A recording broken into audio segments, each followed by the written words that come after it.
جنت میں جو سب سے بڑی نعمت ہے نا وہ اللہ رب العزت کا دیدار ہے۔ جنت میں سب سے بڑی نعمت کیا ہے؟ دیدار الہی۔ جنت دیدار الہی کے مقابلے میں نیچے ہے، دیدار الہی سے اوپر ہے۔ ورضوان اللہ اکبر، اللہ کی رضا یہ اصل ہے۔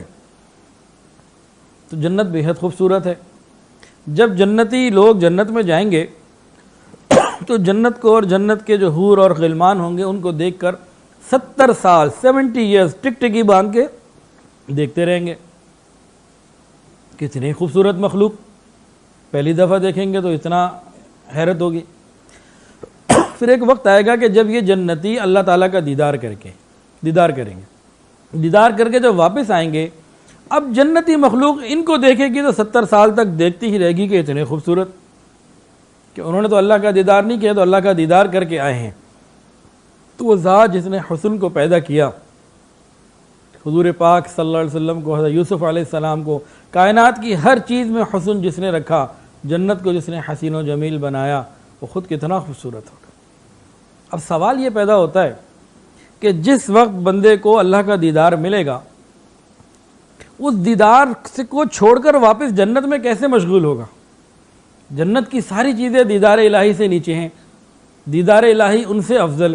اب وہ اللہ تعالیٰ کا دیدار چھوڑ کر جنت کی طرف، جنت کے اور نعمتوں کی طرف، کھانے پینے کی طرف کیسے مشغول ہوگا؟ یہ بات سمجھ میں نہیں آتی کہ اعلیٰ سے ادنا کی طرف کیسے بندہ متوجہ ہو جائے، اللہ کے دیدار کو چھوڑ دے۔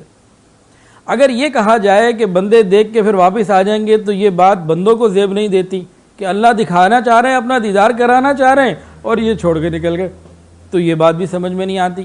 اور دوسری بات کہ بندے دیکھنے آئے ہوئے شوق سے دیکھ رہے ہیں اور اللہ تعالیٰ بند کر دیں دکھانا، تو یہ بھی ایک عجیب سی بات آتی ہے۔ تو مسئلہ کیا ہوگا؟ یہ دیدار الہی جب حاصل ہوگا، اللہ مجھے اور آپ کو، ہم سب کو عطا فرمائے جنت میں، تو جب دیدار کر رہے ہوں گے تو دیدار الہی سے پیچھے کیسے ہٹیں گے؟ باقی چیزوں کی طرف اور مخلوق کی طرف توجہ کیسے ہوگی؟ ایک مکھی ہوتی ہے نا، حلوائی کی دکان پر آ جاتی ہے، حلوائی بار بار اسے پیچھے کرتا ہے، وہ پھر آ جاتی ہے، پھر پیچھے کرتا ہے، پھر آتی ہے، وہ نہیں پیچھے ہٹتی، بار بار آتی ہے۔ تو ایک مکھی حلوائی کو نہیں چھوڑتی، حلوے کو، میٹھے کو نہیں چھوڑتی، تو ایک دیدار الہی کا شوقین بندہ جو دیدار الہی کر رہا ہے اس کو چھوڑ کے کیسے نیچے آ جائے گا؟ اعلیٰ سے ادنا کی طرف کیسے متوجہ ہو جائے گا؟ تو یہ خوبصورت سا سوال ہے۔ تو حضرت مولانا اشرف علی تھانوی رحمۃ اللہ علیہ، انہوں نے اس کا بہت خوبصورت جواب دیا تحقیقی۔ فرماتے ہیں کہ جب بندے اللہ تعالیٰ کا دیدار کر رہے ہوں گے، وہ اللہ تعالیٰ کی جمال کی تجلیات ہوں گی، یہ دیکھتے رہیں گے۔ پھر اللہ رب العزت جب چاہیں گے دیدار جتنا کروانا جمال کی تجلیات کا کرواتے رہیں گے، اور جب اللہ چاہیں گے تو جمال کی تجلیات کو جلال کی تجلیات سے تبدیل کر دیں گے، اور جلال کی تجلیات کو زیادہ دیر دیکھنے کی بندوں کے اندر تاب نہیں ہوگی، تو وہ پھر وہاں سے رخصت ہو کے پھر اپنی دوسری طرف مشغول ہو جائیں گے۔